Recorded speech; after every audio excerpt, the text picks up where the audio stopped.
ಆತ್ಮೀಯ ಸ್ಪರ್ಧಾ ಮಿತ್ರರೇ, ತಮಗೆಲ್ಲರಿಗೂ ಸಂತೋಷ್ ಲಾಡ್ ಫೌಂಡೇಶನ್ ಉಚಿತ ಆನ್ಲೈನ್ ಶಿಕ್ಷಣಕ್ಕೆ ಆತ್ಮೀಯ ಸ್ವಾಗತ. ನಾನು ನಿಮ್ಮ ಜಗದೀಶ್ ಕೆ. ಸ್ಟೇಟ್ ಇಂಪಾರ್ಟೆಂಟ್ ವಿಷಯವನ್ನು ಇಟ್ಕೊಂಡು ಈ ಆ್ಯಪ್ ಮುಖಾಂತರ ನಿಮ್ಗೆಲ್ಲರ ಮುಂದೆ ನನ್ನ ಅಲ್ಪಜ್ಞಾನವನ್ನು ನಿಮ್ಮ ಜೊತೆ ಹಂಚ್ಕೊಳ್ಳಿಕ್ಕೆ ನಾನು ಉತ್ಸುಕನಾಗಿದ್ದೇನೆ. ಸಂತೋಷ್ ಲಾಡ್ ಸರ್ ಅವರು ಕರ್ನಾಟಕದಾದ್ಯಂತ ತಮ್ಮ ಸೇವೆಯಿಂದ ಮನೆ ಮಾತಾಗಿದ್ದು, ಇವತ್ತು ಈ ರೀತಿಯ ಸೇವೆಗಳ ಮೂಲಕ ಮತ್ತಷ್ಟು ಒಂದು ಹೆಜ್ಜೆಯನ್ನು ಮುಂದೆ ಇಟ್ಟು ಎಷ್ಟೋ ಕನಸುಗಳನ್ನು ಕಾಣ್ತಾ ಇರುವಂತಹ ಬಡ ವಿದ್ಯಾರ್ಥಿಗಳ ಪಾಲಿಗೆ ಬಹುಶಃ ಆಶಾಕಿರಣ ಆಗ್ತಾ ಇದ್ದಾರೆ. ಅವರ ಈ ಸೇವೆ ಇನ್ನೂ ಉತ್ತಮವಾಗಲಿ ಮತ್ತು ಅವರ ಸೇವೆ ಮತ್ತಷ್ಟು ಉನ್ನತಕ್ಕೆ ಇರಲಿ ಅಂತಂದೇಳಿ ಈ ಮೂಲಕ ಆಶಿಸ್ತಾ ಇವತ್ತಿನಿಂದ ನನ್ನ ತರಗತಿಯನ್ನು ಈ ಆ್ಯಪ್ನ ಮೂಲಕ ನಿಮ್ಮ ಮುಂದೆ ನೀಡಲಿಕ್ಕೆ ನಾನು ಉತ್ಸುಕನಾಗಿದ್ದೇನೆ. ಆದ್ಮೇಲೆ ನಮ್ಮ ಆ್ಯಪ್ನ ಮೂಲಕ ಪ್ರತಿದಿನ ತರಗತಿಯನ್ನು ನೀಡೋದಕ್ಕಿಂತ ಮುಂಚೆ ಅವತ್ತಿನ ದಿನ ವಿಶೇಷವನ್ನು ಹೇಳ್ತಾ ಕ್ಲಾಸ್ಗಳನ್ನು ನೀಡ್ತಾ ಇರೋದು ರೂಢಿಯಲ್ಲಿದೆ. ಹಾಗೆ ಇವತ್ತಿನ ದಿನ ವಿಶೇಷನೂ ಕೂಡ ನಿಮ್ಮ ಮುಂದೆ ಚರ್ಚೆ ಮಾಡಲಿಕ್ಕೆ ಉತ್ಸುಕನಾಗಿದ್ದೇನೆ. ಇವತ್ತು ಫೆಬ್ರವರಿ 19. ಇವತ್ತು ನಾವು ಶಿವಾಜಿ ಜಯಂತಿಯನ್ನು ಆಚರಣೆ ಮಾಡ್ತಾ ಇದ್ದೇವೆ. ಶಿವಾಜಿ ಮಹಾರಾಜರ ಜಯಂತಿಯನ್ನು ಆಚರಣೆ ಮಾಡ್ತಾ ಇದ್ದಾವೆ. ತುಂಬ ಖುಷಿ ವಿಚಾರ. ಶಿವಾಜಿ ಮಹಾರಾಜರ ಜಯಂತಿ ದಿನ ಇವತ್ತು ನನ್ನ ತರಗತಿಗಳು ಪ್ರಾರಂಭ ಆಗ್ತಾ ಇರೋದು. ಸರ್, ಶಿವಾಜಿ ಮಹಾರಾಜರ ಜಯಂತಿಯನ್ನು ಫೆಬ್ರವರಿ 19, 1870ರಿಂದ ಮಹಾತ್ಮ ಫುಲೆ ಅವರು ಈ ಒಂದು ಜಯಂತಿಯನ್ನು ಪ್ರಾರಂಭ ಮಾಡಿದರು. ಮಹಾತ್ಮ ಫುಲೆ ಅವರಿಂದ ಈ ಜಯಂತಿ ಪ್ರಾರಂಭವಾಯಿತು. ಆ್ಯಕ್ಚುಲಿ ಈ ಶಿವಾಜಿ ಮಹಾರಾಜರವರ ಜನ್ಮದಿನ ಫೆಬ್ರವರಿ 19, 1630. ಅವತ್ತು ಇವರು ಜನಿಸಿದ್ರು ಅನ್ನುವಂಥದ್ದು ನಮ್ಮ ಇತಿಹಾಸದ ಉಲ್ಲೇಖಗಳು ಸ್ಪಷ್ಟಪಡಿಸ್ತಕ್ಕಂಥದ್ದು. ಆ ದಿನದ ಸವಿನೆನಪಿಗಾಗಿ 1870ರಿಂದ ಭಾರತದಾದ್ಯಂತ, ಅದರಲ್ಲಿಯೂ ಮುಖ್ಯವಾಗಿ ಮಹಾರಾಷ್ಟ್ರದಲ್ಲಿ ಇವತ್ತನ್ನು ರಾಜ್ಯ ಹಬ್ಬವನ್ನಾಗಿ ಆಚರಣೆ ಮಾಡಿಕೊಂಡು ಶಾಲಾ ಕಾಲೇಜುಗಳಿಗೆ ರಜೆ ನೀಡಿ ಇವತ್ತು ಮತ್ತು ನಾಳೆ ದಿನ 2 ದಿನ ಶಿವಾಜಿ ಮಹಾರಾಜರ ಜಯಂತಿಯನ್ನು ಆಚರಣೆ ಮಾಡ್ತಾ ಇದ್ದಾರೆ. ಸೊ ನೆನ್ಪಿಟ್ಕೊಳ್ಳಿ, ಫೆಬ್ರವರಿ 19 ಶಿವಾಜಿ ಮಹಾರಾಜರ ಜಯಂತಿಯನ್ನಾಗಿ ಆಚರಣೆ ಮಾಡ್ತಾರೆ. ಈ ಶಿವಾಜಿ ಮಹಾರಾಜರ ಜಯಂತಿಯನ್ನು ಆಚರಣೆಗೆ ತಂದವರು ಅಂತ ಬಂದಾಗ ಮಹಾತ್ಮ ಫುಲೆ ಅವರು ಇದನ್ನ ಆಚರಣೆಗೆ ತಗೊಂಡು ಬಂದರು. 1870ರಿಂದ ಪ್ರತಿ ವರ್ಷ ನಾವು ಫೆಬ್ರವರಿ 19 ಮತ್ತು ಫೆಬ್ರವರಿ 20 ಮಹಾತ್ಮ ಶಿವಾಜಿ ಮಹಾರಾಜರ ಜನ್ಮದಿನವನ್ನಾಗಿ ನಾವು ಆಚರಣೆ ಮಾಡ್ತಾ ಇದ್ದಾವೆ. ಸೊ ಇವತ್ತು ಈ ಮಾಹಿತಿಯನ್ನು ಇಟ್ಕೊಂಡು ನನ್ನ ಮುಂದಿನ ತರಗತಿಯನ್ನು ಈ ಮೂಲಕ ಸ್ಟಾರ್ಟ್ ಮಾಡ್ತಾ ಇದ್ದಾನೆ.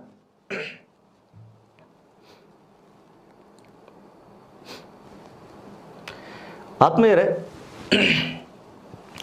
ನನ್ನ ವಿಷಯ ಬಂದ್ಬಿಟ್ಟು ನಿಮಗೆ ಸ್ಟೇಟ್ ಇಂಪಾರ್ಟೆಂಟ್ ಅಂತೇಳಿ. ಸ್ಟೇಟ್ ಇಂಪಾರ್ಟೆಂಟ್ ಬಹುಶಃ ಈ ಕಾಂಪಿಟೇಟಿವ್ ಎಕ್ಸಾಮ್ನೊಳಗೆ ಬಹುಶಃ ಹೊಸ ಸಬ್ಜೆಕ್ಟ್ ಅನ್ನೋ ಫೀಲ್ ಇದೆ. ಬಟ್ ಇದು ಹೊಸ ಸಬ್ಜೆಕ್ಟ್ ಅಲ್ಲ, ತೀರಾ ಹಳೆಯ ಸಬ್ಜೆಕ್ಟು. ಮತ್ತು ಈ ಸಬ್ಜೆಕ್ಟು ಇತ್ತೀಚಿನ ಕಾಂಪಿಟೇಟಿವ್ ಎಕ್ಸಾಮ್ಗಳಲ್ಲಿ ಅತ್ಯಂತ ಹೆಚ್ಚು ಪರಿಣಾಮಕಾರಿಯಾಗಿ ವಿಷಯಗಳನ್ನು ಮತ್ತು ಪ್ರಶ್ನೆಗಳನ್ನು ನೀಡ್ತಾ ಇರುವಂತಹ ಅತಿ ಮುಖ್ಯ ವಿಷಯವಾಗಿದ್ದು, ಅದರಲ್ಲಿಯೂ ಮುಖ್ಯವಾಗಿ KPSC ಡಿಪಾರ್ಟ್ಮೆಂಟ್ನವರು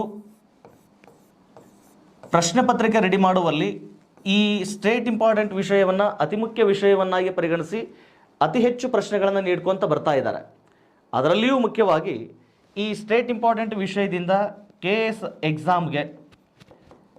ಎಕ್ಸಾಮ್ನ ಪೇಪರ್ ಸೆಕೆಂಡ್ನಲ್ಲಿ ಕನಿಷ್ಠ 40 ಪ್ರಶ್ನೆಗಳು ಹಾಗೂ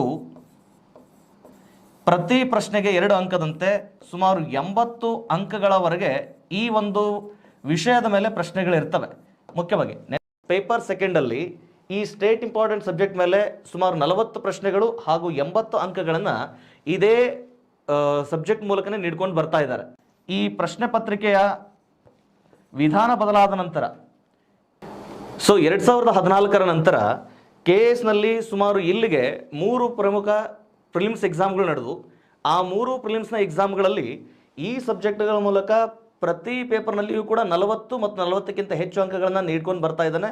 ಅದರಲ್ಲಿಯೂ 2014 KS ಪ್ರಿಲಿಮ್ಸ್ನಲ್ಲಿ ಪೇಪರ್ 1 ಮತ್ತು ಪೇಪರ್ 2ಕ್ಕೆ ಸೇರಿಕೊಂಡು ಕನಿಷ್ಠ ಏನಿಲ್ಲ ಅಂದ್ರೂ ಒಂದು 45ರಿಂದ 50 ಪ್ರಶ್ನೆಗಳು ಇದೇ ಸಬ್ಜೆಕ್ಟ್ ಮೇಲೆ ಕೇಳ್ಕೊಂಡು ಬರ್ತಾ ಇದ್ದಾನೆ.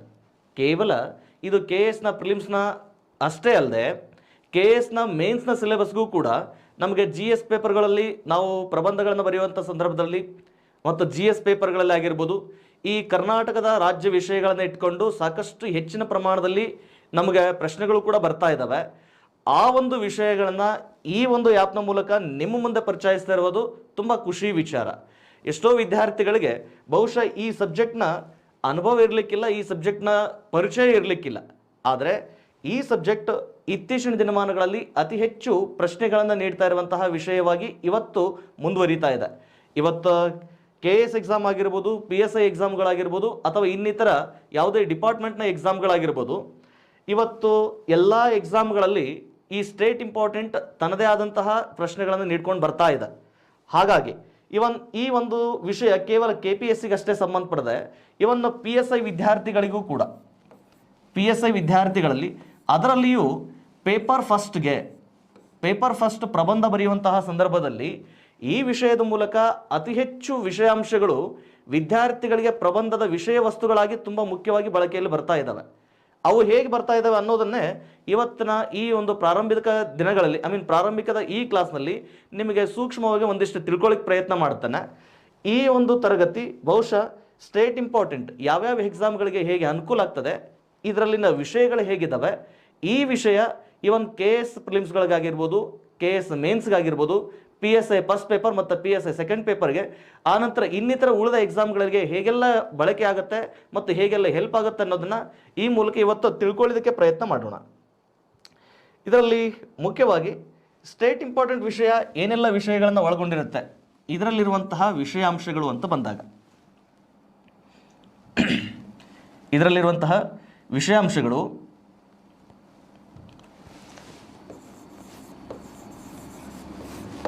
ಗಮನಿಸಿ. ಮೊದಲಿಗೆ ಈ ಸ್ಟೇಟ್ ಇಂಪಾರ್ಟೆಂಟ್ ವ್ಯಾಪ್ತಿ ಸೂಕ್ಷ್ಮವಾಗಿ ಕರ್ನಾಟಕದ ಪರಿಚಯಕ್ಕೆ ಸಂಬಂಧಪಡ್ತದೆ. ಕರ್ನಾಟಕದ ಪರಿಚಯ,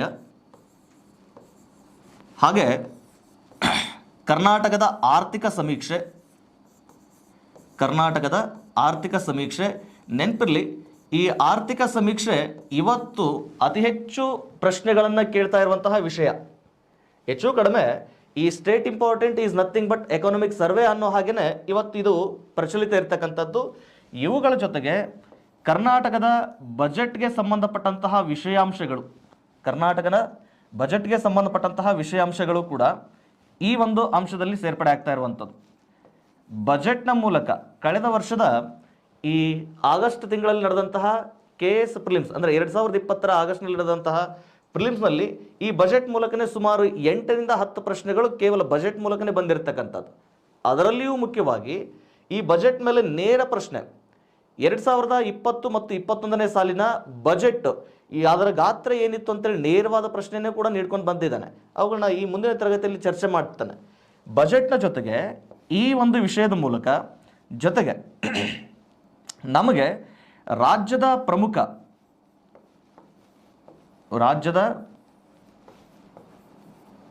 ಪ್ರಮುಖ ಪ್ರಚಲಿತ ಘಟನೆಗಳ ಬಗ್ಗೆ ಸಂಬಂಧಪಟ್ಟ ಹಾಗೆ ರಾಜ್ಯದ ಪ್ರಮುಖ ಪ್ರಚಲಿತ ಘಟನೆಗಳು. ಈಗ ರಾಜ್ಯದ ಪ್ರಮುಖ ಪ್ರಚಲಿತ ಘಟನೆಗಳಂತಂದರೆ 2 burning issues in Karnataka at present like Mekedatu project ಆಗಿರ್ಬೋದು ಅಥವಾ ಎತ್ತಿನಹೊಳೆ ಯೋಜನೆ ಆಗಿರ್ಬೋದು, ಇತ್ತೀಚಿನ ದಿನಮಾನಗಳಲ್ಲಿ ಹೆಚ್ಚು ಚರ್ಚೆಯಲ್ಲಿದೆ. ಜೊತೆಗೆ ಇತ್ತೀಚೆಗೆ ಕೇಂದ್ರ ಸರ್ಕಾರದ ಬಜೆಟ್ನಲ್ಲಿ ಗೋದಾವರಿಯಿಂದ ಕಾವೇರಿ ನದಿಯನ್ನು ಜೋಡಣೆ ಮಾಡುವಂತಹ ಇತ್ತೀಚೆಗೆ ಅದೊಂದಿಷ್ಟು ಅನುಮೋದನೆ ಕೂಡ ಸಿಕ್ಕಿದೆ. ಆ ಅನುಮೋದನೆಯಿಂದ ಕರ್ನಾಟಕ ಆಗ್ತಕ್ಕಂಥ ಅನುಕೂಲ ಏನು, ಕರ್ನಾಟಕಕ್ಕೆ ಇನ್ನೇನು ಅನುಕೂಲ ಆಗಬಹುದಾಗಿತ್ತು ಅನ್ನುವ ವಿಚಾರ ಇಟ್ಕೊಂಡು ಬಹುಶಃ ಮುಂದೆ ಬರುವಂತಹ PSIನ ಎಕ್ಸಾಮ್ಗಳಲ್ಲಿ ಪೇಪರ್ 1ರಲ್ಲಿ ಪ್ರಶ್ನೆ ಕೇಳೋ ಸಾಧ್ಯತೆ ತೀರಾ ಹೆಚ್ಚಾಗಿರ್ತದೆ. ಆ ಕಾರಣಗಳಕ್ಕಾಗಿ ಈ ಒಂದು ವಿಷಯವನ್ನು ರಾಜ್ಯದ ಪ್ರಚಲಿತ ಘಟನೆಗಳನ್ನು ಕೂಡ ನಾವಿಲ್ಲಿ ಚರ್ಚೆ ಮಾಡಲಿಕ್ಕೆ ಅವಕಾಶ ಇರುತ್ತೆ. ಇವುಗಳ ಜೊತೆಗೆ ಈ ಸ್ಟೇಟ್ ಇಂಪಾರ್ಟೆಂಟ್ ವಿಷಯದಲ್ಲಿ ರಾಜ್ಯದ ಪರಿಸರ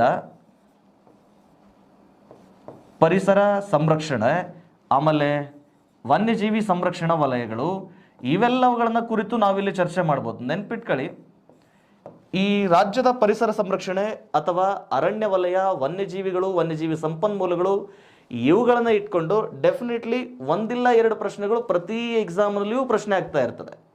ಆ ವಿಷಯಗಳನ್ನು ಕೂಡ ನಾವು ಈ ವಿಷಯದ ಮೂಲಕ ತಿಳ್ಕೊಳ್ಳಿಕ್ಕೆ ಈ ಒಂದು ಮೂಲಕ ಪ್ರಯತ್ನ ಮಾಡ್ಬೋದು.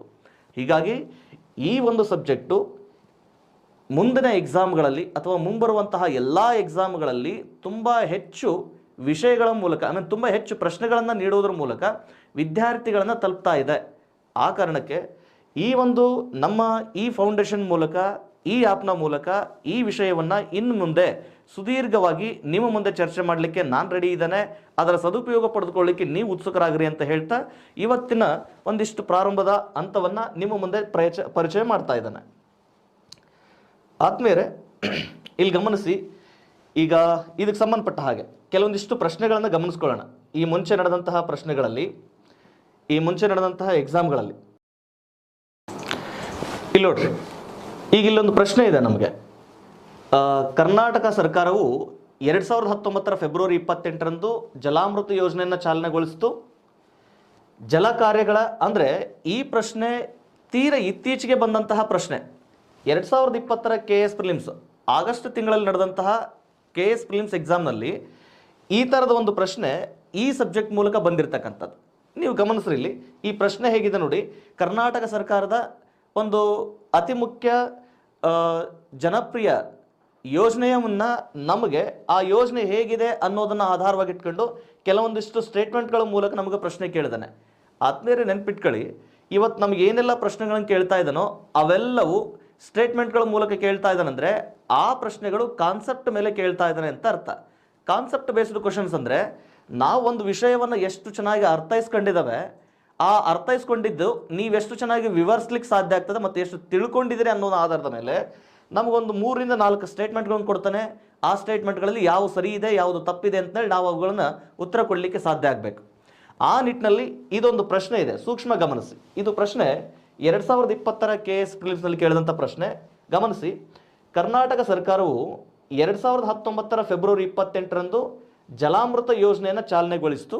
ಎಸ್, ಇದಕ್ಕೆ ಸಂಬಂಧಪಟ್ಟಂಥ ಹೇಳಿಕೆಗಳು ಜಲ ಕಾರ್ಯಗಳ ರಕ್ಷಣೆ ಮತ್ತು ಪುನರುಜ್ಜೀವನಗಳನ್ನೊಳಗೊಂಡಂತೆ ಬರ ನಿರೋಧಕ ಪರಿಹಾರಗಳ ಮೇಲೆ ಯೋಜನೆಯು ಕೇಂದ್ರೀಕೃತಗೊಳಿಸಿತು ಅಂತ ಮೊದಲನೇ ಸ್ಟೇಟ್ಮೆಂಟ್ ಇದೆ.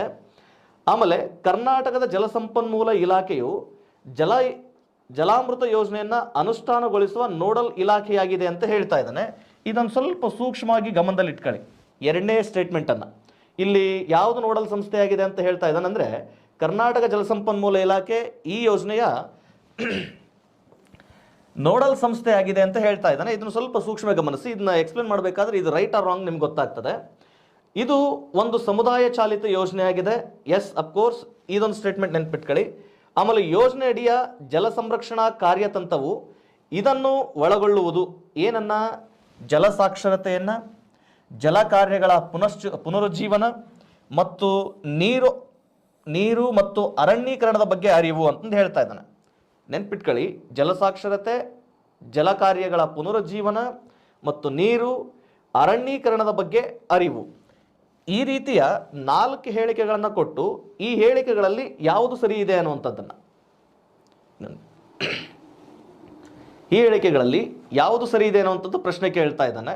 ಇಲ್ಲಿ ನೋಡ್ರಿ, ಈ ಹೇಳಿಕೆಗಳಿಗೆ ಸಂಬಂಧಪಟ್ಟ ಹಾಗೆ ನಮಗೆ ಮುಂದಿನ ಹೇಳಿಕೆಗಳೇನಿದಾವೆ ಅಂತಂದರೆ ಇಲ್ಲಿ ಮೇಲಿನ ಒಂದು ಎ ಮತ್ತು ಬಿ ಸರಿ ಇದೆ ಅಂತ ಕೇಳ್ತಾ ಇದ್ದಾನೆ.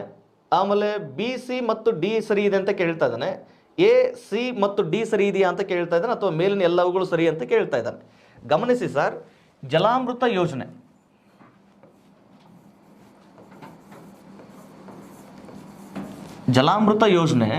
ಜಾರಿಗೆ ಬರ್ತಾ ಇರುವಂತಹ ಉದ್ದೇಶ ಅಂತ ಬಂದಾಗ ಗಮನಿಸಿ, ಸ್ಟೇಟ್ ಇಂಪಾರ್ಟೆಂಟ್ನಲ್ಲಿ ವಿಷಯ ಹೇಗಿರ್ತವೆ ಅನ್ನೋದಕ್ಕೆ ಇದೊಂದು ಎಕ್ಸಾಂಪಲ್ ತಗೊಂಡು ನಾನು ನಿಮಗೆ ಚರ್ಚೆ ಮಾಡ್ತೇನೆ. ಯಾವುದೇ ಯೋಜನೆಗಳ ಮೇಲೆ ಬಹುತೇಕ ಪ್ರಶ್ನೆಗಳನ್ನು ಕೇಳ್ತಾ ಇದ್ದಾನಂದರೆ ಅದು ಕಾನ್ಸೆಪ್ಟ್ ಆಧಾರಿತವಾಗಿಯೇ ಅತಿ ಹೆಚ್ಚು ಪ್ರಶ್ನೆಗಳನ್ನು ಕೇಳ್ತಾ ಇರೋದು.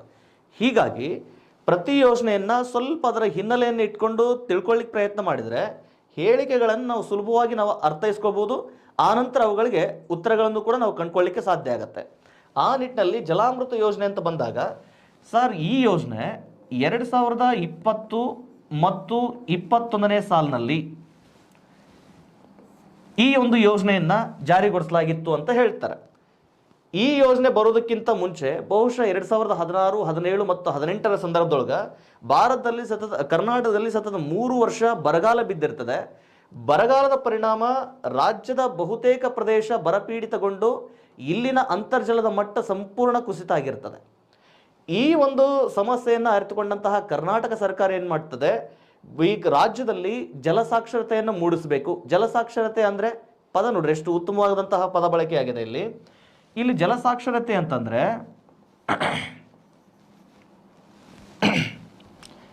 ಜಲಸಾಕ್ಷರತೆ ಅಂದರೆ ಇವತ್ತಿನ ರಾಜ್ಯದ ಜನತೆಗೆ ಅಂತರ್ಜಲವನ್ನು ಹೇಗೆ ವೃದ್ಧಿಸಬೇಕು, ಆಮೇಲೆ ಮಳೆಯ ನೀರನ್ನು ಹೇಗೆ ಸಂಗ್ರಹಿಸಿಟ್ಕೋಬೇಕು, ಆ ಮಳೆಯ ನೀರು ಜೊತೆಗೆ ನಮಗೆ ನಿಸರ್ಗದತ್ತವಾಗಿ ಲಭ್ಯ ಇರುವಂತಹ ನೀರಿನ ಸೌಲಭ್ಯಗಳನ್ನು ಹೇಗೆ ಮಿತವಾಗಿ ಬಳಕೆ ಮಾಡ್ಕೋಬೇಕು ಮತ್ತು ಅವುಗಳನ್ನು ಹೇಗೆ ಸಂರಕ್ಷಣೆ ಮಾಡ್ಕೋಬೇಕು ಅನ್ನುವ ಅರಿವನ್ನು ಈ ಮೂಲಕ ಜನರಿಗೆ ತಲುಪಬೇಕು ಅನ್ನುವಂಥದ್ದು. ಸೊ ಈ ಮೂಲಕ ಜನರಿಗೆ ತಲುಪಬೇಕಂದ್ರೆ ಇದೊಂದು ಏನಾಗಿರ್ತದೆ, ಸಮುದಾಯ ಆಧಾರಿತ ಕಾರ್ಯಕ್ರಮ. ಸಮುದಾಯ ಆಧಾರಿತ ಕಾರ್ಯಕ್ರಮ ಅಂದರೆ ಇಲ್ಲಿ ಜನಸಾಮಾನ್ಯರು ಇದಕ್ಕೆ ಭಾಗವಹಿಸಬೇಕು. ಅಂದರೆ ಇದರೊಳಗೆ 3ನೇ ಸ್ಟೇಟ್ಮೆಂಟ್ ಇತ್ತು, ಆ 3ನೇ ಸ್ಟೇಟ್ಮೆಂಟ್ ಇದಕ್ಕೆ ಪೂರಕವಾಗ್ಯದ. ಸೊ ಹೀಗಾಗಿ ನಿಮಗೆ ಇನ್ನೊಂದು ಗೊತ್ತಿರಲಿ, ಈ ಯೋಜನೆ ಜಾರಿ ಬರೋದಕ್ಕಿಂತನೂ ಮುಂಚೆ 2019 ವರ್ಷವನ್ನು ರಾಜ್ಯ ಸರ್ಕಾರ ಜಲವರ್ಷ ಅಂತ ಘೋಷಣೆ ಮಾಡ್ತದೆ. ಜಲವರ್ಷ ಅಂತ ಘೋಷಣೆ ಮಾಡುವ ಉದ್ದೇಶ ನೀರು ಇವತ್ತು ರಾಜ್ಯಕ್ಕೆ ಎಷ್ಟೊಂದು ಅತಿ ಮುಖ್ಯ ಅಮೂಲ್ಯ ಕೊಡುಗೆ ಅನ್ನೋದು ನಮಗೆ ಜನಸಾಮಾನ್ಯರಿಗೆ ಗೊತ್ತಿರಲಿ ಅನ್ನುವಂಥ ಆಧಾರದ ಮೇಲೆ ಈ ಜಲವರ್ಷವನ್ನು ಆಧಾರವಾಗಿಟ್ಕೊಂಡು ಸರ್ಕಾರ ಏನು ಮಾಡ್ತು, ಜಲಾಮೃತ ಯೋಜನೆಯನ್ನು ಜಾರಿಗೆ ತಗೊಂಡು ಬಂತು. ಈ ಜಲಾಮೃತ ಯೋಜನೆ ಈ ಮೂಲಕ ಇದರ ಅತಿ ಮುಖ್ಯ ಉದ್ದೇಶ ಏನಪ್ಪ ಅಂದರೆ ರಾಜ್ಯದಲ್ಲಿ ಅಂತರ್ಜಲವನ್ನು ವೃದ್ಧಿಸೋದು, ಜೊತೆಗೆ ರಾಜ್ಯದ ಜನತೆಗೆ ನೀರಿನ ಸೌಲಭ್ಯವನ್ನು ತಲುಪಿಸೋದಕ್ಕೆ ಮತ್ತು ರಾಜ್ಯದ ಜನತೆ ನೀರನ್ನು ಹೇಗೆ ಸಂಗ್ರಹಿಸಿಟ್ಕೊಳ್ಬೇಕು ಅನ್ನುವಂಥ ಆಧಾರದ ಮೇಲೆ ಈ ಯೋಜನೆ ಜಾರಿಗೆ ಬಂತು. ಬಟ್ ಈ ಯೋಜನೆಯನ್ನು ಅನುಷ್ಠಾನಗೊಳಿಸುವ ನೋಡಲ್ ಸಂಸ್ಥೆ ಯಾವುದು ಅಂತಂದರೆ ಮುಖ್ಯವಾಗಿ ಗ್ರಾಮೀಣಾಭಿವೃದ್ಧಿ ಮತ್ತು ಪಂಚಾಯತ್ ರಾಜ್ ಇಲಾಖೆ.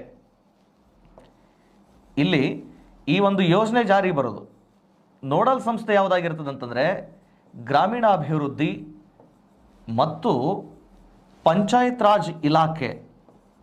ಇವುಗಳ ಜೊತೆಗೆ ಜಿಲ್ಲಾ ಪಂಚಾಯತ್ ಮತ್ತು ತಾಲೂಕು ಪಂಚಾಯತ್ ಸಂಸ್ಥೆಗಳು ಕೂಡ ಈ ಯೋಜನೆಯಡಿ ತಮ್ಮ ಮೇಲ್ವಿಚಾರಣೆ ಕಾರ್ಯವನ್ನು ನಿರ್ವಹಿಸ್ಕೊಳ್ತವೆ.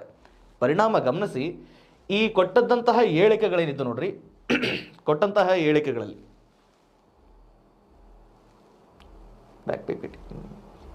ಇಲ್ಲಿ ಗಮನಿಸಿ, ಇದರ ಅತಿ ಮುಖ್ಯ ಉದ್ದೇಶ ಏನಾಗಿತ್ತು, ಈ ಯೋಜನೆ ಅತಿ ಮುಖ್ಯ ಉದ್ದೇಶ ಕಾಯಗಳ ಸಂರಕ್ಷಣೆ, ಪುನರುಜ್ಜೀವನಗಳನ್ನೊಳಗೊಂಡಂತೆ ಬರ ನಿರೋಧಕ ಪರಿಹಾರಗಳ ಮೇಲೆ ಯೋಜನೆಯು ಕೇಂದ್ರೀಕೃತಗೊಳಿಸಿದೆ. ಎಸ್ ಅಫ್ಕೋರ್ಸ್, ಈ ಯೋಜನೆ ಬರೋಕ್ಕಿಂತ ಮುಂಚೆ ರಾಜ್ಯದಲ್ಲಿ ಅತಿ ದೊಡ್ಡ ಪ್ರಮಾಣದೊಳಗೆ ಬರ ಪೀಡಿತ ಭೂಪ್ರದೇಶ ನಿರ್ಮಾಣಗೊಂಡಿತ್ತು. ಇದನ್ನು ಇಲ್ಲೇನು ಮಾಡಬೇಕು, ಆ ಒಂದು ಕಾನ್ಸೆಪ್ಟನ್ನು ಕೇಂದ್ರೀಕರಣಗೊಳಿಸೋದಕ್ಕೋಸ್ಕರ ಈ ಯೋಜನೆ ಜಾರಿ ಬಂದಿತ್ತು ಅನ್ನುವಂಥದ್ದು. Yes, that is the first one, that is the right statement. ಜೊತೆಗೆ ಕರ್ನಾಟಕದ ಜಲಸಂಪನ್ಮೂಲ ಇಲಾಖೆಯು ಜಲಾಮೃತ ಯೋಜನೆಯನ್ನು ಅನುಷ್ಠಾನಗೊಳಿಸುವ ನೋಡಲ್ ಇಲಾಖೆಯಾಗಿದೆ ಅಂತ ಹೇಳ್ತಾ ಇದ್ದಾನೆ. This statement is I think wrong. ಇದು ಯಾಕೆ ಈ ರಾಂಗ್ ಅಂತಂದರೆ, ಈ ಯೋಜನೆ ಅನುಷ್ಠಾನಗೊಳ್ಳೋದು ಗ್ರಾಮೀಣಾಭಿವೃದ್ಧಿ ಮತ್ತು ಪಂಚಾಯತ್ ರಾಜ್ ಇಲಾಖೆಯ ಜೊತೆಗೆ ಜಿಲ್ಲಾ ಪಂಚಾಯತ್ ಮತ್ತು ತಾಲೂಕು ಪಂಚಾಯತ್ಗಳು ಈ ಯೋಜನೆಯ ಮೇಲುಸ್ತುವಾರಿಯ ಅನುಷ್ಠಾನವನ್ನು ವಹಿಸ್ಕೊಳ್ತವೆ. ಆ ಕಾರಣಕ್ಕೆ ಇದೊಂದು ಸಮುದಾಯ ಚಾಲಿತ ಯೋಜನೆ. ಯಾಕಂದರೆ ಇದೊಂದು ಜನರಿಗೆ ಈ ಯೋಜನೆಯನ್ನು ತಲುಪಿಸಬೇಕಾಗಿದೆ ಮತ್ತು ನೀರನ್ನು ಸಂರಕ್ಷಣೆ ಮಾಡಿಕೊಳ್ಳುವಂತಹ ಅನಿವಾರ್ಯತೆ ಅವರಲ್ಲಿರೋದ್ರಿಂದ ಇದೊಂದು ಸಮುದಾಯ ಚಾಲಿತ ಯೋಜನೆ ಆಗಿದೆ. ಇದು ಕೂಡ ತುಂಬ ಮುಖ್ಯವಾದಂತಹ ಕೊಡುಗೆ. ಈ ಹೇಳಿಕೆ ಕೂಡ ಸರಿ ಇರ್ತಕ್ಕಂಥದ್ದು. ಆಮೇಲೆ ಈ ಯೋಜನೆಯಡಿ ಜಲ ಸಂರಕ್ಷಣಾ ಕಾರ್ಯತಂತ್ರವು ಇದನ್ನು ಒಳಗೊಳ್ಳುವುದು ಅಂತ ಕೇಳ್ತಾ ಇದ್ದಾನೆ. ಎಸ್ ಅಫ್ಕೋರ್ಸ್, ಜಲಸಾಕ್ಷರತೆ, ಜಲಕಾಯಗಳ ಪುನರುಜ್ಜೀವನ ಇಸ್ ನಥಿಂಗ್ ಬಟ್ ಈಗ ಬತ್ತಿ ಹೋದ ಕೆರೆಗಳನ್ನು ಪುನರುಜ್ಜೀವನಗೊಳಿಸ್ತಕ್ಕಂಥದ್ದು, ಅಥವಾ ಈ ನೀರಿನ ಅಂತರ್ಜಲ ಮಟ್ಟ ಅಥವಾ ನದಿಗಳಲ್ಲಿ ನೀರಿನ ಅಂತರ್ಜಲ ಮಟ್ಟ ಏನಾದರೂ ಕಡಿಮೆ ಆಗಿತ್ತಂದರೆ ಅದನ್ನು ಮರುಪೂರ್ಣಗೊಳಿಸುವಂತಹ ಕೆಲಸಗಳನ್ನು ಸರ್ಕಾರ ಮತ್ತು ಸಮುದಾಯಗಳ ಮೂಲಕ ನಿರ್ವಹಿಸ್ಕೊಳ್ತಕ್ಕಂಥದ್ದು. ಇವುಗಳ ಜೊತೆಗೆ ನೀರು ಅನ್ನುವಂಥದ್ದು ಐತಲ್ಲ, ಇದು ವೆರಿ ಇಂಪಾರ್ಟೆಂಟ್. ಇದಕ್ಕೆ ಸಂಬಂಧಪಟ್ಟಾಗ ನೆಕ್ಸ್ಟ್ ಚರ್ಚೆ ಮಾಡ್ತಾನೆ. ಇನ್ನು ಅರಣ್ಯೀಕರಣ, ಇಲ್ಲಿ ಅತಿ ಮುಖ್ಯವಾಗಿ ಇವತ್ತು ಕರ್ನಾಟಕದಲ್ಲಿ ಬರಪೀಡಿತ ಪ್ರದೇಶ ನಿರ್ಮಾಣಗೊಳ್ಳಬೇಕಾದ್ರೆ ಅತಿ ಮುಖ್ಯ ಕಾರಣ ಇವತ್ತು ನದಿಗಳು ಉಗಮಗೊಳ್ಳುವಂತಹ ಸ್ಥಳಗಳಲ್ಲಿ ಅಲ್ಲಿ ಏನಾಗಿದೆ ಅಂದರೆ ಸಂಪೂರ್ಣವಾಗಿ ಅರಣ್ಯ ನಾಶ ಆಗಿರೋದು ಅತಿ ದೊಡ್ಡ ಸಮಸ್ಯೆ ಆಗ್ತಾ ಇರುವಂಥದ್ದು. ಈ ಕಾರ್ಯಕ್ರಮದ ಅತಿ ಮುಖ್ಯ ಉದ್ದೇಶ ಯಾವ್ಯಾವ ನದಿಗಳಿದಾವೋ ಆ ನದಿಗಳ ಪಾತ್ರಗಳಲ್ಲಿ ಮರು ಅರಣ್ಯೀಕರಣದಂತಹ ಚಟುವಟಿಕೆಗಳನ್ನು ಮತ್ತೆ ಕೈಗೊಳ್ತಕ್ಕಂಥದ್ದು. ಆ ದೃಷ್ಟಿಕೋನದೊಳಗೆ ಈ ಸ್ಟೇಟ್ಮೆಂಟು ಕೂಡ ಸರಿ ಇರ್ತಕ್ಕಂಥದ್ದು. ಸೊ ಒಟ್ಟಾರೆಯಾಗಿ ಈ ಜಲಾಮೃತ ಯೋಜನೆಯ ಉದ್ದೇಶದಲ್ಲಿ ಈ ಮೂರು ಹೇಳಿಕೆಗಳು ಸರಿ ಇದ್ದಾವೆ, ಎರಡನೇ ಹೇಳಿಕೆ ಮಾತ್ರ ಸರಿ ಇಲ್ಲ. ಹಾಗಾಗಿ ಈ ಸ್ಟೇಟ್ಮೆಂಟ್ನ ಯಾವ ಹೇಳಿಕೆ ಸರಿ ಇದೆ ಅಂತಂದರೆ ಎ, ಸಿ ಮತ್ತು ಡಿ ಈ ಮೂರು ಹೇಳಿಕೆಗಳು ಸರಿ ಇದ್ದಾವೆ. ಆಪ್ಷನ್ 3 ಸರಿಯಾದಂತಹ ಉತ್ತರ. ಸೊ ಆದ್ಮೇಲೆ ಈ ಯೋಜನೆಗಳನ್ನು ನಾವು ಎಕ್ಸಾಮ್ ದೃಷ್ಟಿಕೋನದಲ್ಲಿ ಅಧ್ಯಯನ ಮಾಡ್ಕೊಂಡು ಕೂತ್ಕೊಂಡಾಗ ನೆನಪುಳಿಯೋದು ಕಷ್ಟ. ಒಂದು ಯೋಜನೆ ಏನಿದೆ ಅಂತ ತಿಳ್ಕೊಳ್ಳೋದ್ರಿಂದ ವಿಷಯ ತುಂಬ ಚೆನ್ನಾಗಿ ನಮ್ಗೆ ಅರ್ಥ ಆಗುತ್ತೆ. ಅದಕ್ಕೆ ತಕ್ಕ ಹಾಗೆ ನಾವು ವಿಷಯಗಳಿಗೆ ಆನ್ಸರನ್ನು ಕೂಡ ಕೊಟ್ಕೊಂಡು ಹೋಗೋದಕ್ಕೆ ಸಾಧ್ಯ ಆಗ್ತದೆ. ಸೊ ಆ ನಿಟ್ಟಿನಲ್ಲಿ ಇನ್ನೊಂದು ಜಲಾಮೃತ ಯೋಜನೆ ಒಳಗೆ MTP ಜಲಾಮೃತ ಯೋಜನೆ ಇಲ್ಲಿ ಗಮನಿಸಿ. ಈ ಜಲಾಮೃತ ಯೋಜನೆ ಈಗ ಆಲ್ರೆಡಿ ಇದು ರಾಜ್ಯದಲ್ಲಿ ಹಳೆ ಯೋಜನೆ ಆಯಿತು. ಈ ಜಲಾಮೃತ ಯೋಜನೆ ಇಟ್ಕೊಂಡು ನಮಗೆ ಮುಂದಿನ ಎಕ್ಸಾಮ್ಗಳಲ್ಲಿ ಮತ್ತೇನು ಪ್ರಶ್ನೆಗಳನ್ನು ಕೇಳಬಹುದು ಅನ್ನೋಂಥದ್ದು. ಜಲಾಮೃತ ಯೋಜನೆ ಇಟ್ಕೊಂಡು ಮುಂದಿನ ಎಕ್ಸಾಮ್ಗಳಲ್ಲಿ ಮತ್ತೇನು ಪ್ರಶ್ನೆ ಕೇಳ್ಬೋದು, ಅದು ತುಂಬ ಮುಖ್ಯ ಅನಿಸುತ್ತೆ. ಇದರಲ್ಲಿ ಮುಖ್ಯವಾಗಿ ಅಲ್ಲೊಂದಿಷ್ಟು ಅಂಡರ್ಲೈನ್ ಪಾಯಿಂಟ್ ಮಾಡಿದ್ದೆ, ನೀರು ಅಂಥೇಳಿ.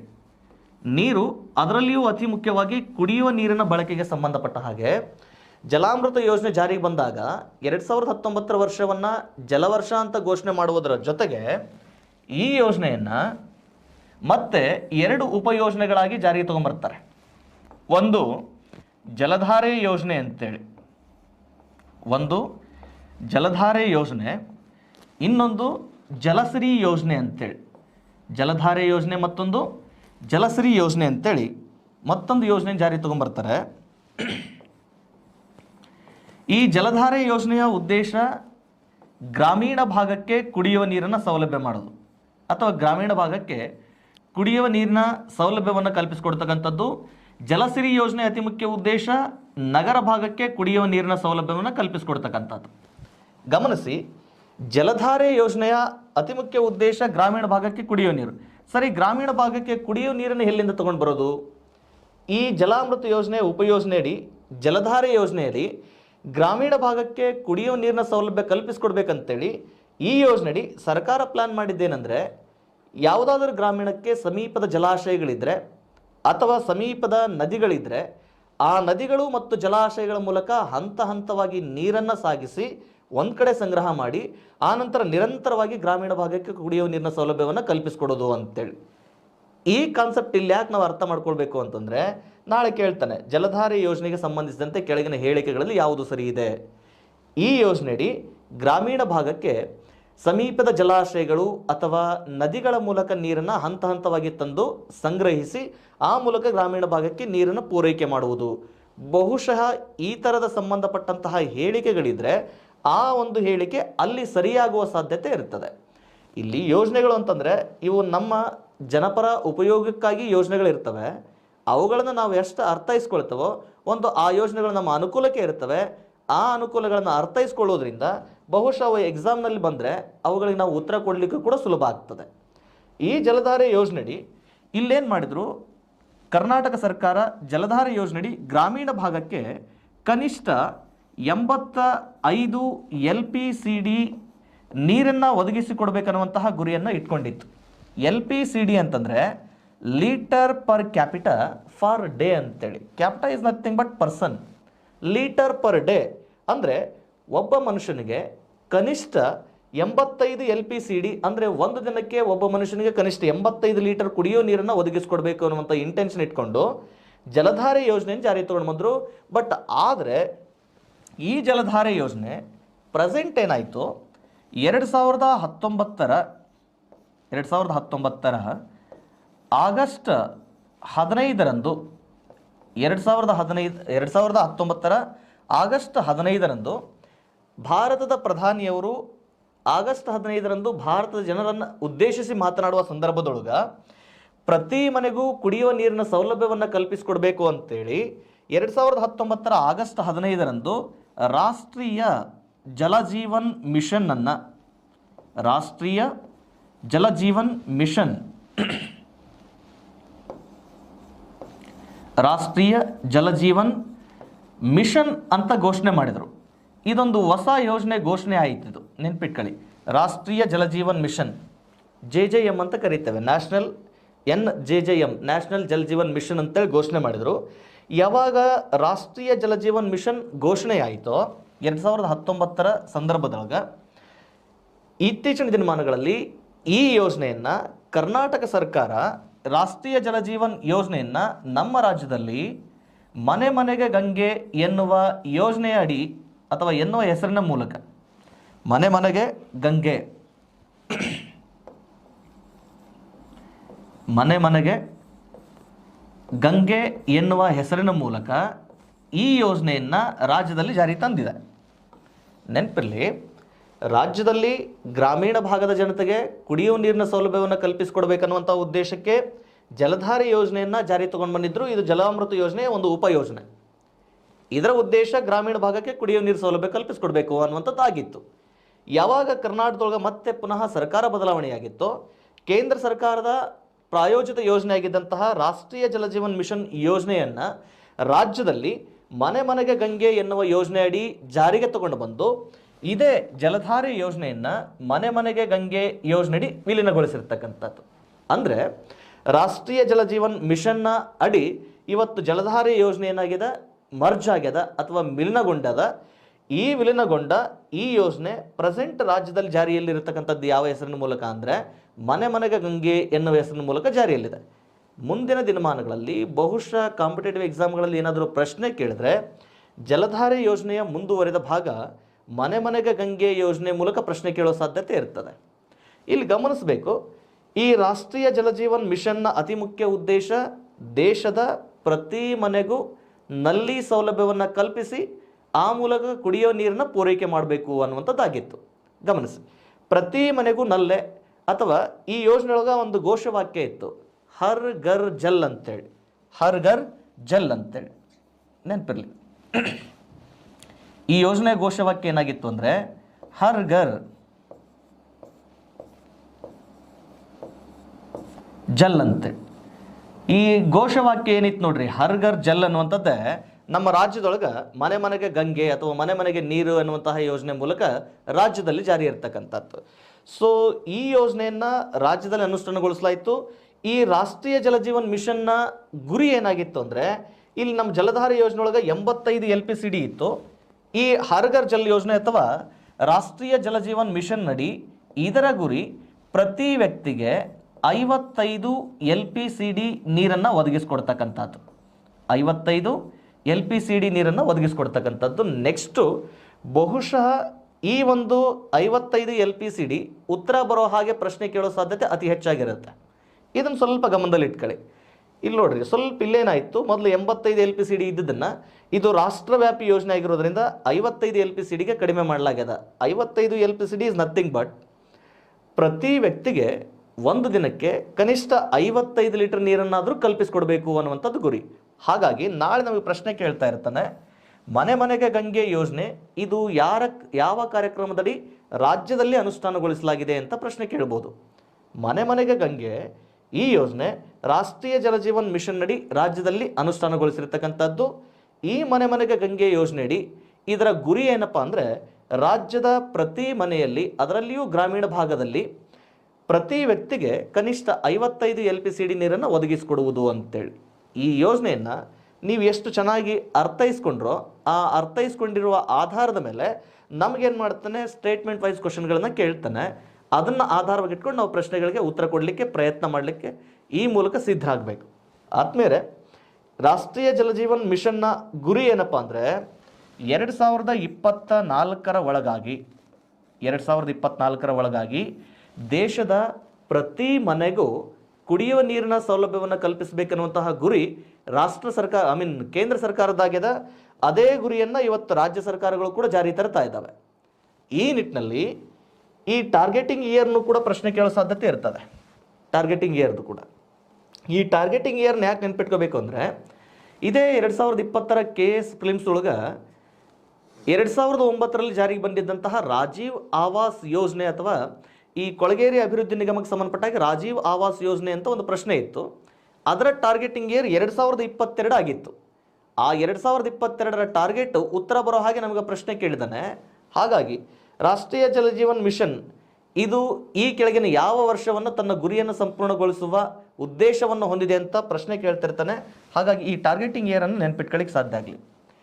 ಈ ಟಾರ್ಗೆಟನ್ನು ಗುರಿಯಾಗಿಟ್ಕೊಂಡು ರಾಷ್ಟ್ರೀಯ ಜಲಜೀವನ್ ಮಿಷನ್ ನಡಿ ಹರ್ಘರ್ ಜಲ್ ಎನ್ನುವಂತಹ ಹರ್ಘರ್ ಜಲ್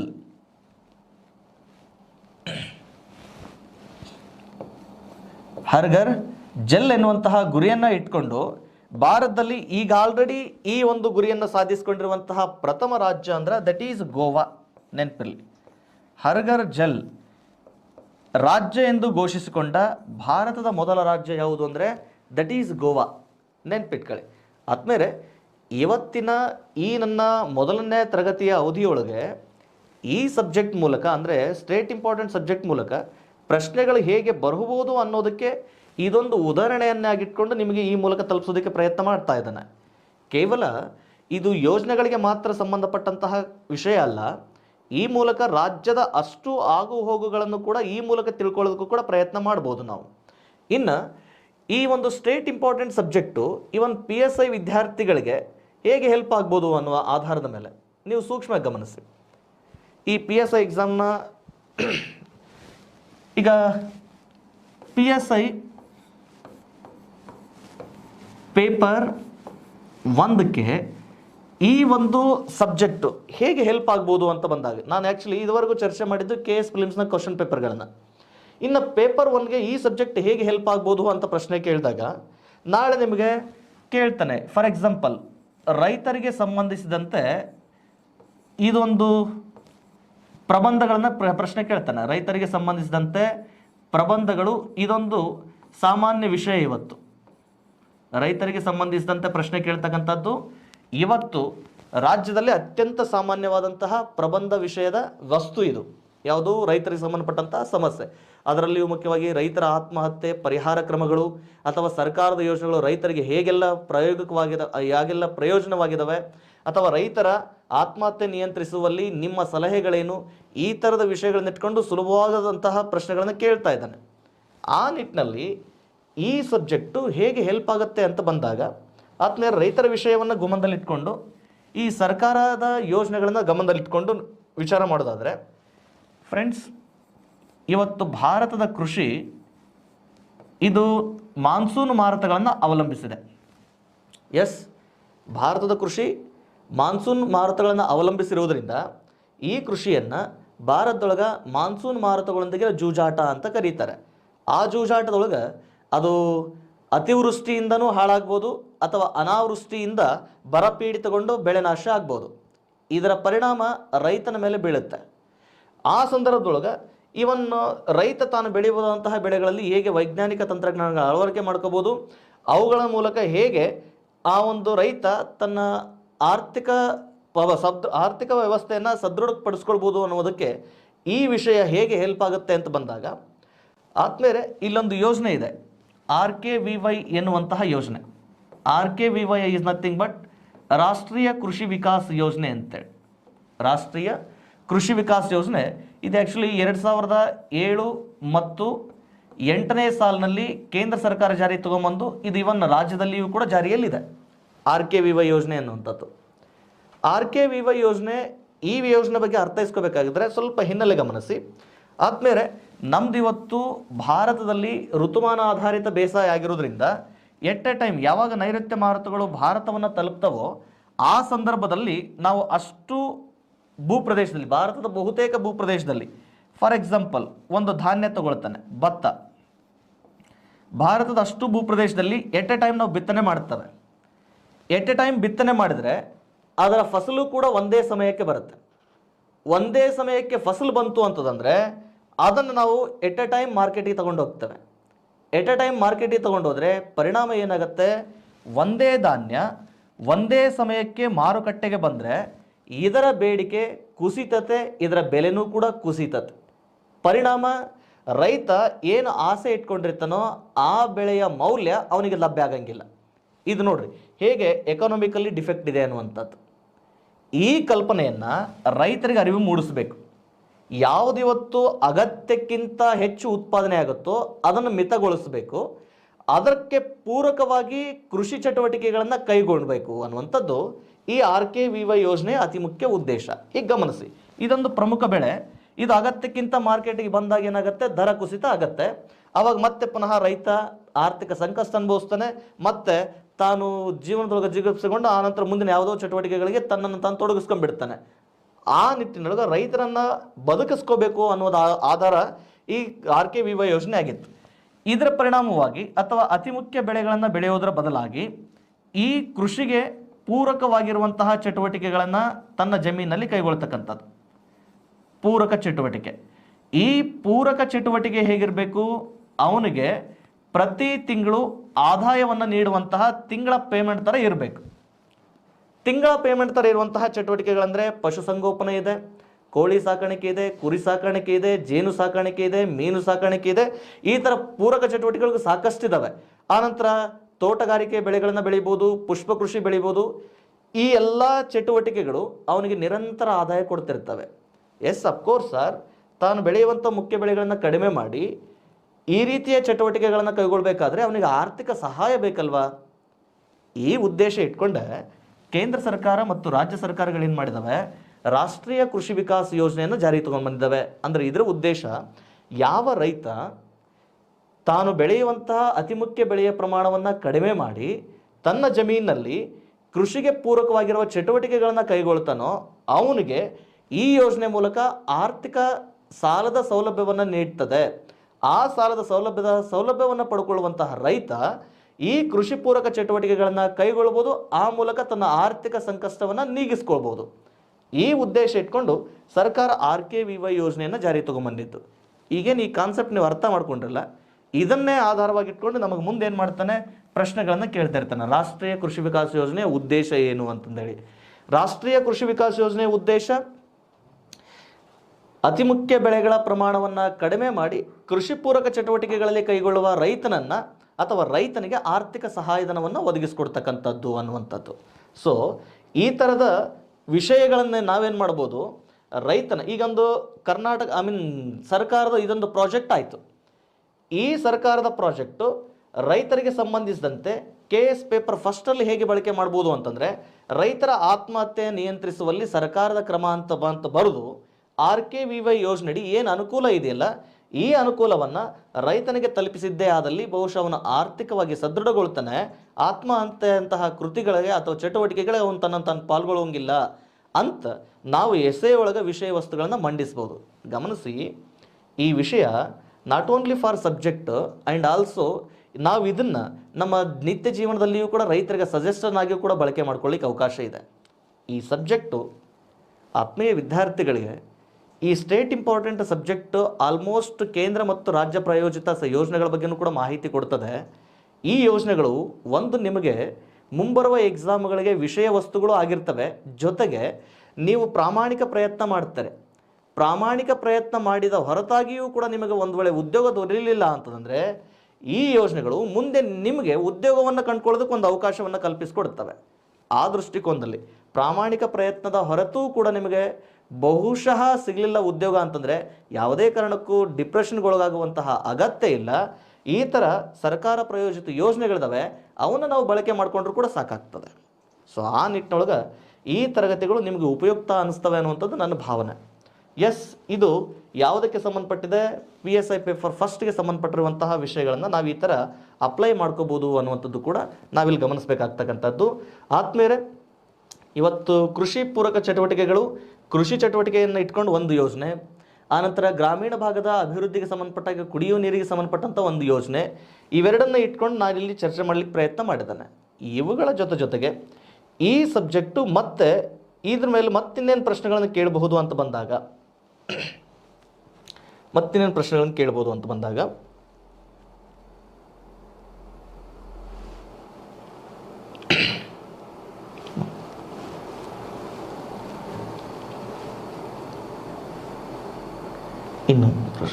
ಇನ್ನೊಂದು PPT ಮುಂದೆ ಆಯ್ತು. ಎಸ್,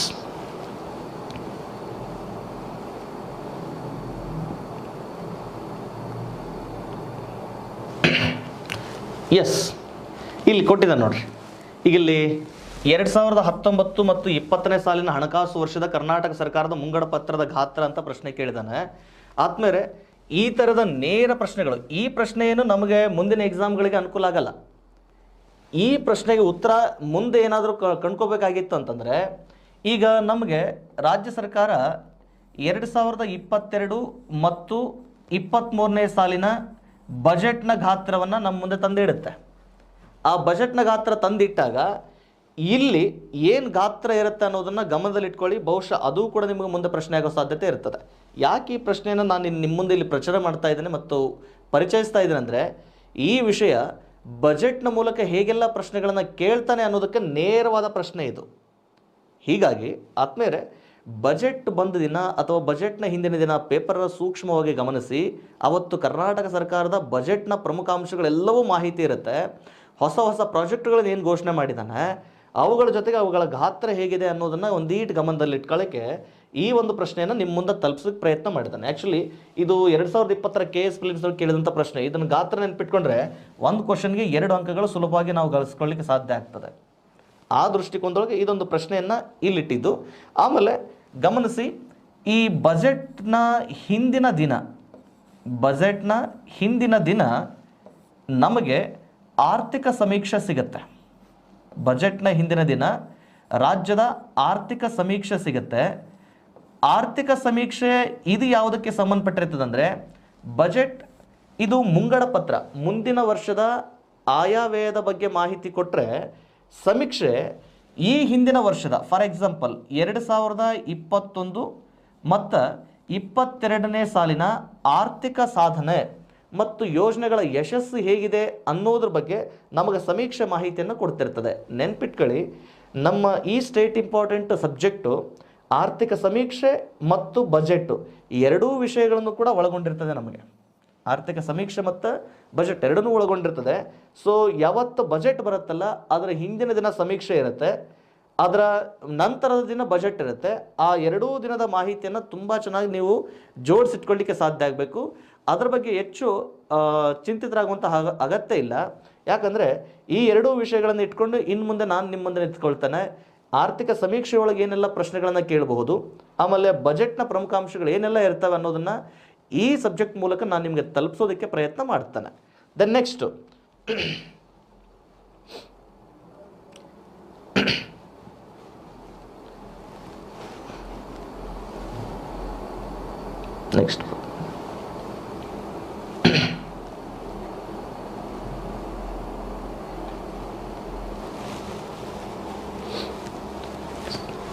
ಎಸ್ ಫ್ರೆಂಡ್ಸ್, ಗಮನಿಸಿ. ಜೊತೆಗೆ ಈ ಸಬ್ಜೆಕ್ಟ್ ನಮಗೆ ಮತ್ತೆ ಇನ್ನು ಹೇಗೆ ಹೆಲ್ಪ್ ಆಗ್ಬೋದು ಅಂತ ಬಂದಾಗ, ಈಗ ನಮ್ಮ ಈ ಸಬ್ಜೆಕ್ಟ್ನೊಳಗೆ ಅತಿ ಮುಖ್ಯ ವಿಷಯ ಅಂತ ಬಂದಾಗ ದಟ್ ಈಸ್ ಗ್ರಾಮೀಣಾಭಿವೃದ್ಧಿ ಅಂತ ಬರ್ತದೆ. ಯಾವುದು? ಗ್ರಾಮೀಣಾಭಿವೃದ್ಧಿ.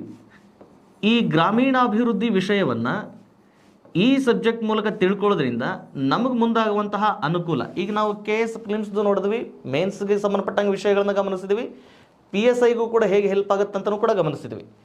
ಈ ವಿಷಯದೊಳಗೆ ಆರ್ಥಿಕ ಸಮೀಕ್ಷೆ ಬಿಡುಗಡೆಗೊಂಡಾಗ ಆರ್ಥಿಕ ಸಮೀಕ್ಷೆಯ 5ನೇ ಟಾಪಿಕ್ಕು ಗ್ರಾಮೀಣಾಭಿವೃದ್ಧಿ ಅಂತ ಇದೆ.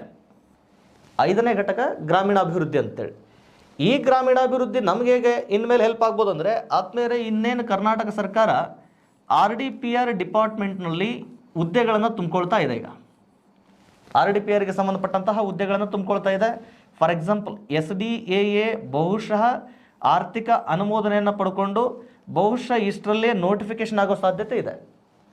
SDAAಗೆ ಸಂಬಂಧಪಟ್ಟ ಹಾಗೆ, ಆನಂತರ PDOಗೆ ಸಂಬಂಧಪಟ್ಟ ಹಾಗೆ ನಿಮಗೆ ಇನ್ಮೇಲೆ ಬಹುತೇಕ ನೋಟಿಫಿಕೇಶನ್ ಆಗೋ ಸಾಧ್ಯತೆಗಳು ಹೆಚ್ಚಿದ್ದಾವೆ. ಈ ಎಕ್ಸಾಮ್ಗಳಿಗೂ ಕೂಡ ಈ ಸಬ್ಜೆಕ್ಟ್ ಹೇಗೆ ಹೆಲ್ಪ್ ಆಗ್ತದೆ? RDPR is nothing but rural development. ಆ rural development is nothing but state and central government rural development ಪ್ರೋಗ್ರಾಮ್ಸ್ಗಳೇ ಆಗಿರ್ತವೆ. ಆಲ್ಮೋಸ್ಟ್ 90% RDPR ಕ್ವಶನ್ಸ್ಗಳೇನಾಗಿರ್ತವೆ ಈ ಗ್ರಾಮೀಣ ಅಭಿವೃದ್ಧಿಗೆ ಸಂಬಂಧಪಟ್ಟಂತಹ ಯೋಜನೆಗಳಿಗೆ ಸಂಬಂಧಪಟ್ಟಿರ್ತವೆ.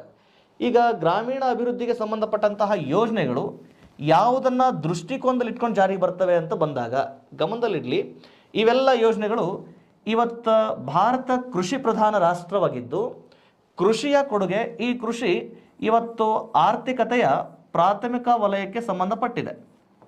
ಪ್ರಾಥಮಿಕ ವಲಯಕ್ಕೆ ಸಂಬಂಧಪಟ್ಟಿದ್ದು, ಈ ಪ್ರಾಥಮಿಕ ವಲಯದ ಕೊಡುಗೆ ಅಪ್ರಾಕ್ಸಿಮೇಟ್ 10 ರಿಂದ 12% ಮಾತ್ರ ಕೊಡುಗೆ ಇರೋದು. ಅಂದರೆ ರಾಜ್ಯದಲ್ಲಿ ಕೃಷಿ ಕ್ಷೇತ್ರ ಅತಿ ದೊಡ್ಡ ಉದ್ಯೋಗವನ್ನು ನೀಡುವ ಕ್ಷೇತ್ರ ಆಗಿದ್ದರೂ ಸಹ ಅದರ ಕೊಡುಗೆ ಕೇವಲ 10-12% ಮಾತ್ರ ಇರೋದು. ಈ 10-12% ಆದಾಯ ಅಂದರೆ ಅತಿ ಕಡಿಮೆ ಆದಾಯವನ್ನು ಹೊಂದಿರುವ ಪ್ರಾಥಮಿಕ ವಲಯವನ್ನು ಅವಲಂಬಿಸಿರುವ, ಅಂದರೆ ಮುಖ್ಯವಾಗಿ ಕೃಷಿ ಮತ್ತು ಕೃಷಿ ಪೂರಕ ಚಟುವಟಿಕೆಗಳನ್ನು ಅವಲಂಬಿಸಿರುವ ಬಹುತೇಕ ಜನ ವಾಸವಾಗಿರೋದು ಎಲ್ಲಿ ಅಂತಂದರೆ ಗ್ರಾಮೀಣ ಭಾಗದಲ್ಲಿ. ಅಂದರೆ ಒಂದು ಸ್ಪಷ್ಟ, ಕೃಷಿಯನ್ನು ಅವಲಂಬಿಸಿರೋರು ಬಹುತೇಕ ಆರ್ಥಿಕವಾಗಿ ಹಿಂದುಳಿದಿದ್ದು ಅವರು ವಾಸವಾಗಿರುವಂತಹ ಕ್ಷೇತ್ರ ಆಲ್ಮೋಸ್ಟ್ ಗ್ರಾಮೀಣ ಭಾಗದಲ್ಲಿ. ಪರಿಣಾಮ ಅವರನ್ನು ಆರ್ಥಿಕವಾಗಿ ಪುನಶ್ಚೇತನಗೊಳಿಸಬೇಕು.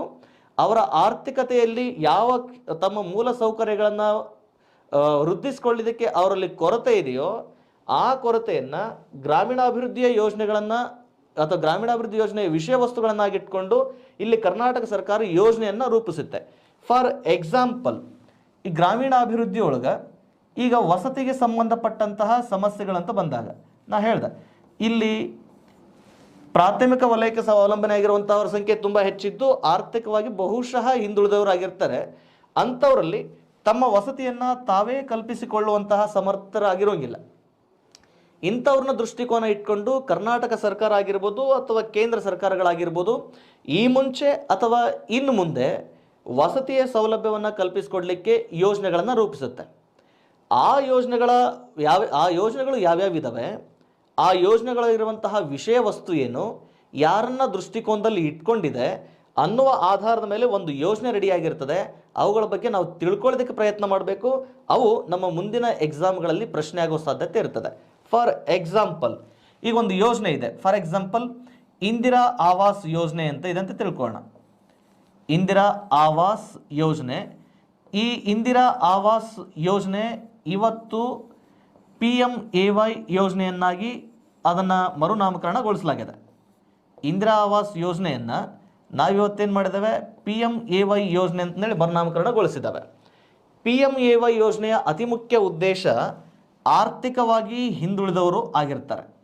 ಆರ್ಥಿಕವಾಗಿ ಹಿಂದುಳಿದವರು ಅಂದರೆ ಬಿಲೋ ಪಾವರ್ಟಿ ಲೈನ್, ಬಡತನ ರೇಖೆಗಿಂತ ಕೆಳಗಿರೋರು ಆಗಿರ್ತಾರೆ. ಇಲ್ಲಿ ಸರ್ಕಾರ ಇಂದಿರಾ ಆವಾಸ್ ಯೋಜನೆಯಡಿ ಫಲಾನುಭವಿಗಳನ್ನು ಆಯ್ಕೆ ಮಾಡಬೇಕಾದ್ರೆ ಅವರ ಆರ್ಥಿಕ ಮಿತಿಯನ್ನು 32,000ಕ್ಕೆ ಮಿತಿಗೊಳಿಸಲಾಗಿರ್ತದೆ.